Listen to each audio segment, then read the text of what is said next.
Hello and welcome to Gulf News Kicking Back. I'm joined by our football mad experts, Sham and Shamsir, to talk about today's action, where Australia have reached the last 16 of the FIFA World Cup for the first time in 16 years. Now, Shamsir, look, they've beaten Denmark today, and many people thought that Denmark were the dark horses of the tournament. But they've been a real disappointment. Now they've gone 6 games, actually, in the World Cup without winning a game. What has gone wrong for them? See, it has been a major disappointment because so many people, told them they are going to be the dark horses of the tournament. But I had other thoughts because expectations were there on Casper Hillman's team this time.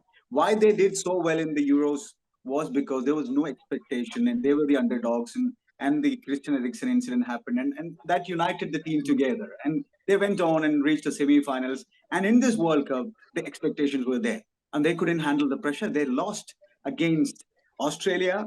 We have to give them credit because the way that they have played, they were organized, they had a structure in place, and Graham Arnold is someone who has been working with Gus Hiddink.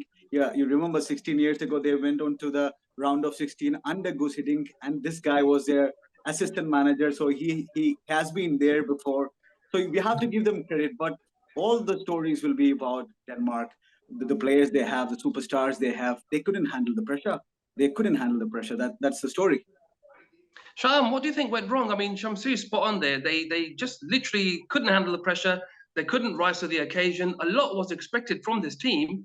I mean, they're full of individual quality. We mentioned players like Christian Eriksen, obviously, is their talisman there. But in this tournament, they've really failed to do anything, really, haven't they? I agree completely with everything what Shamsi said, but I have to add a few things as well. Simply because if you look at this three games they have played, they have just scored one goal. That tells you there is a problem in scoring goals. And if without scoring goals, you're not going to win. But that is in stark contrast to the 20 goals they scored in the qualifiers. Now you look at the contrast here. A team which has been scoring, when they come to the big stage, they scored just one goal. That ties in with exactly what Shamsir said. They are weighed down by the expectations and they just couldn't deliver. Today actually, Martin Braithwaite actually, he was the third striker they played in 3 games. So which means they also know the problem where the problem is, and it's just that they couldn't crack it. Today, if you look at the early part of the game, the amount of pressure they piled on Australia was unbelievable. But the last shot wasn't coming. They were several times they were a fraction late on the shot, and the opportunity just vanished. So that is the story. The missed opportunity is the story of Denmark at this World Cup.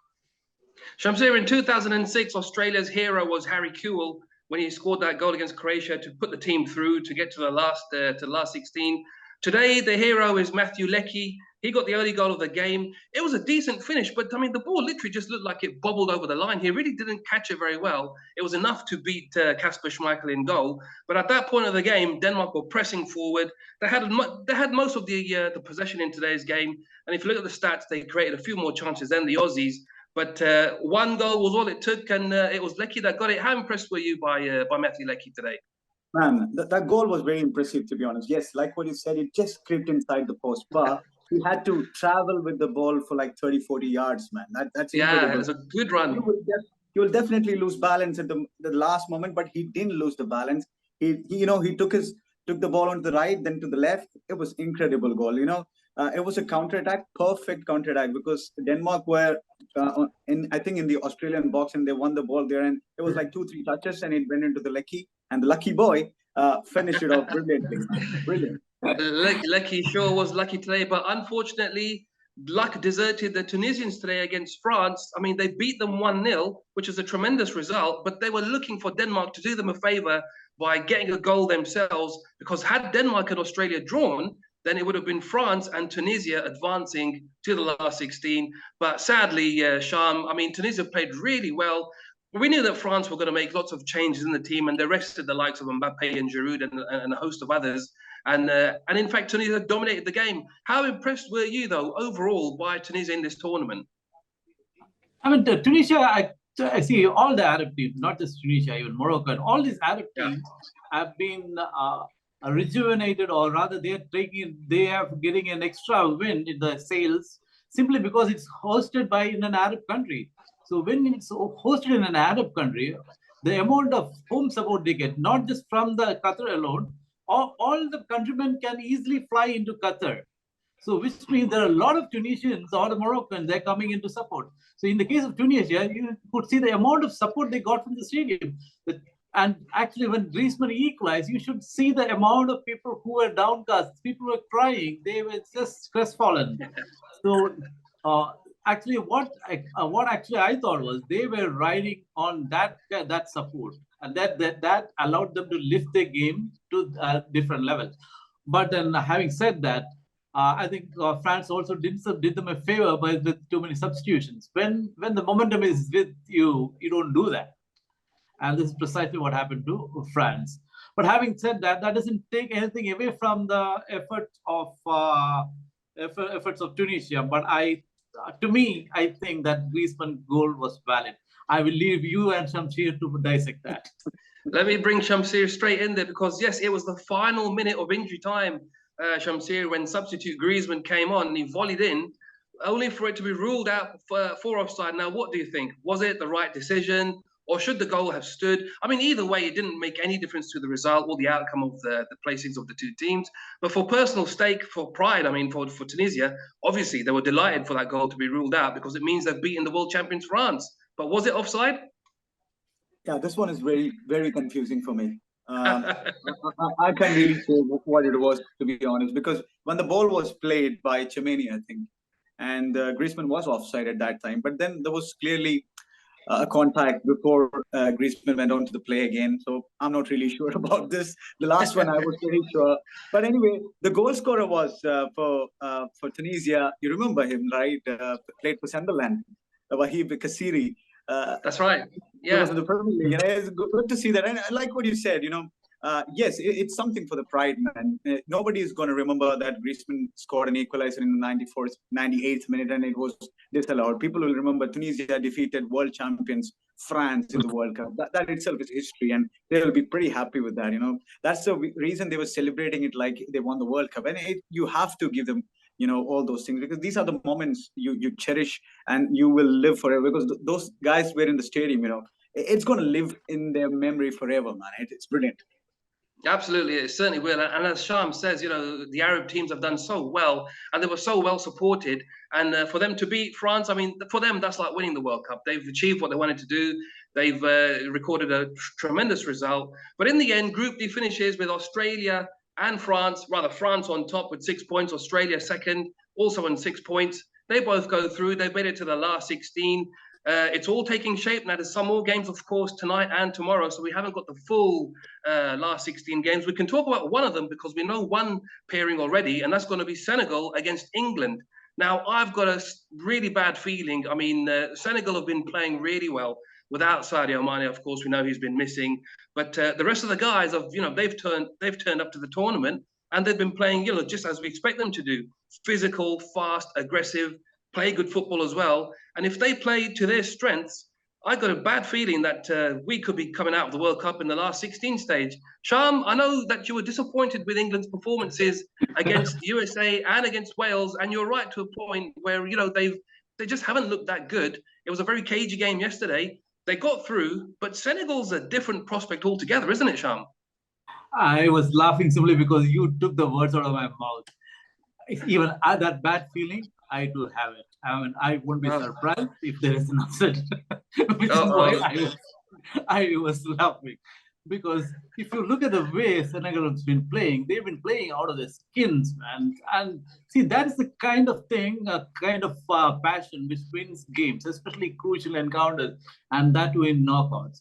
Now, coming to England, I know they have scored 9 goals. They have won handsomely 2 of the games, but look at Gareth Southgate. He still hasn't figured out the best 11. Correct. That's absolutely right, Sham. He has never done that. It's true. He really still doesn't know his best players, and because he's still playing, for example, okay, I was pleased that he finally put Phil Foden on, but then he's playing him on the right-hand side. He's playing him in the wrong position. So what do you expect for the first 45 minutes? He's not going to create too many chances, but as soon as he made that little switch with Rashford going onto the right, Foden to the left, England looked pretty good. But Shamsir, as you were just about to say, he's done this before. You know, look, we can't compare him to the likes of Klopp and to the likes of Guardiola. He's simply not that kind of manager at all. But surely he should be able to see that, you know, you've got a really good player like Foden, play him to his best position and you'll get the best out of him. Exactly. You know, like when you only look at the stats, Southgate has got better win percentage than Brian Robson. but the thing is that we all know when you watch the football, stats are nothing. When you actually look at the eye test is the most important thing. And you can see the problems that Gareth Southgate has got, and he still doesn't know his best 11. And like what you said, Phil Foden should be playing through the center, even not through the left side or right side, through the center as a number 10. Because why Jordan Henderson was playing yesterday, I have no idea whatsoever. Wales was so poor. That's the reason England got all three goals yesterday. And Rashford a bit of magic in the second half. Otherwise, it was a flat performance from England. But people are talking about the second half performance and all. But I'm not convinced at all with Southgate. But he can fix it with simply playing the best players in the best position.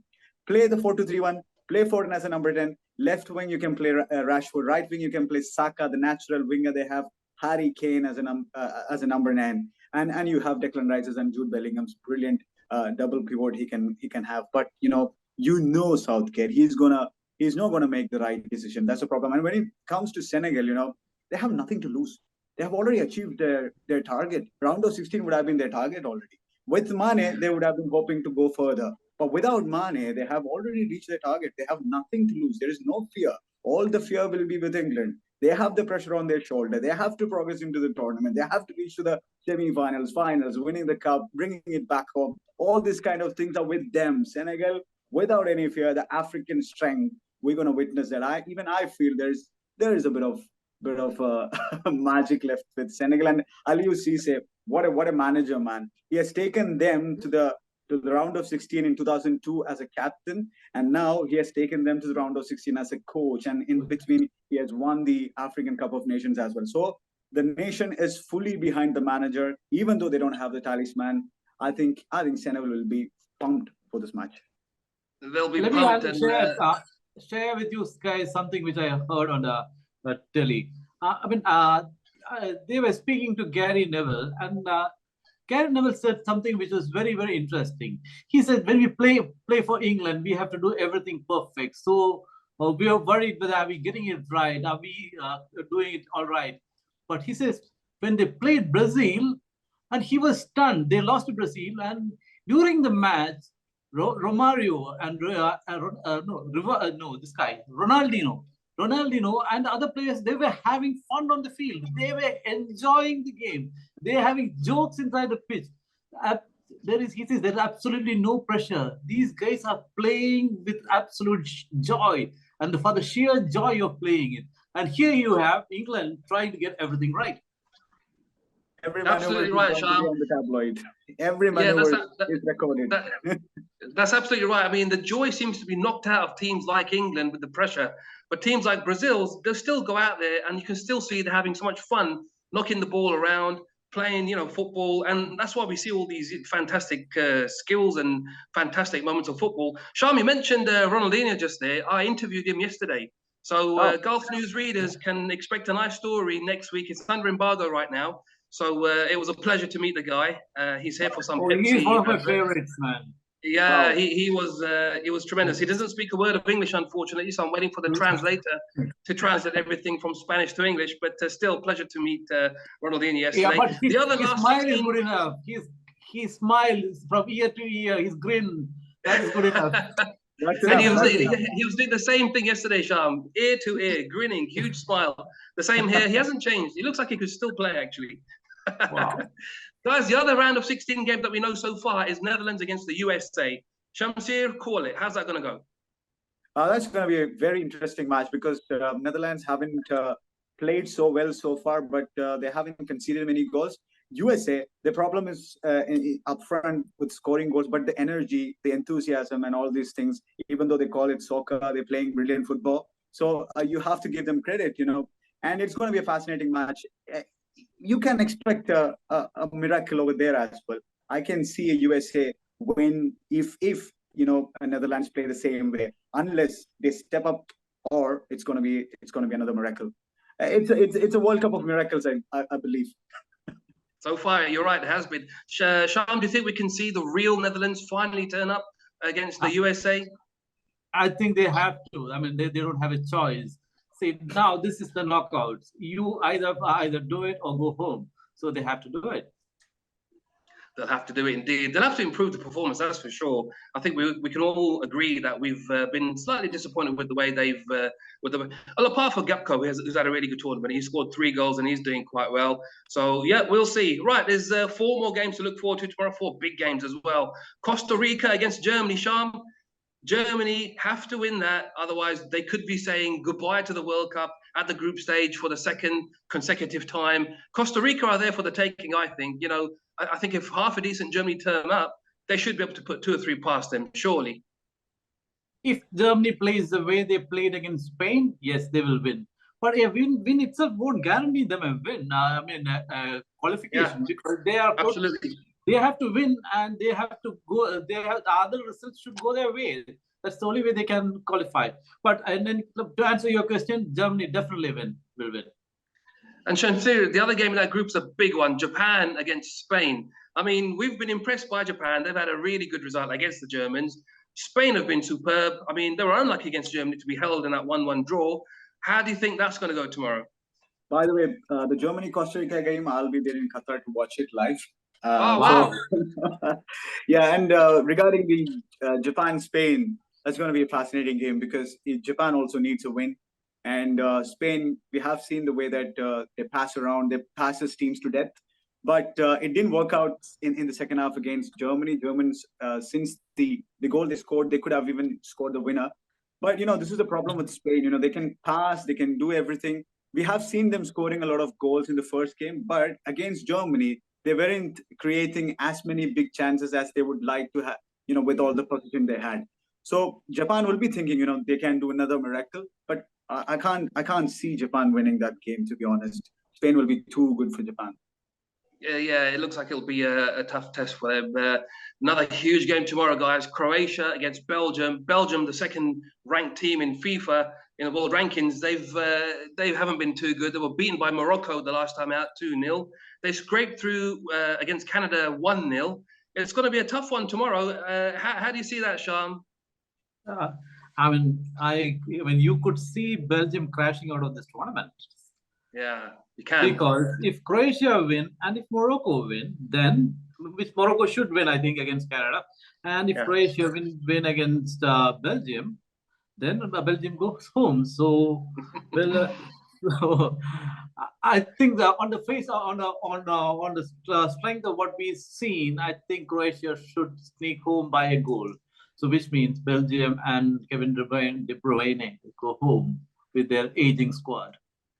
Yeah, that golden generation could be failing. I think you're right, Sham. Croatia's probably got it in them just to nick that 1-0. And Shamsir, you can speak about the last game. Canada, who've been decent, they've tried their best. They've huffed and puffed.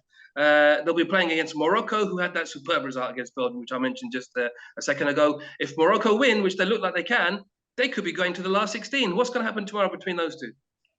I'm rooting for Hakim Ziyech's Morocco tomorrow. So let's see. And it's going to be a good game because Canada, they can go home with pride with a win. Coming back to the World Cup, they have played decent, like what you said. But that win will give them a lot of confidence going to the next World Cup. They're hosting, so I think they'll give a fight with the likes of Alphonso Davies and Jonathan David. They can win a game against the likes of Morocco, but Morocco are in superb confidence after that win against Belgium, man. The golden generation, which became bronze generation in the last World Cup, now it's no generation. So it's the old generation now. Anyway, let's see. I think a Morocco win is the possible result tomorrow. I think those results, predictions are spot on, guys. We'll see how those teams get on when we're back tomorrow for our new episode. In the meantime, head to golfnews.com for all the latest news and head on to our social media channels where there's plenty of good content there as well. Right, thanks to the guys, Shamsir and Sham. We'll see you all next time. Good night.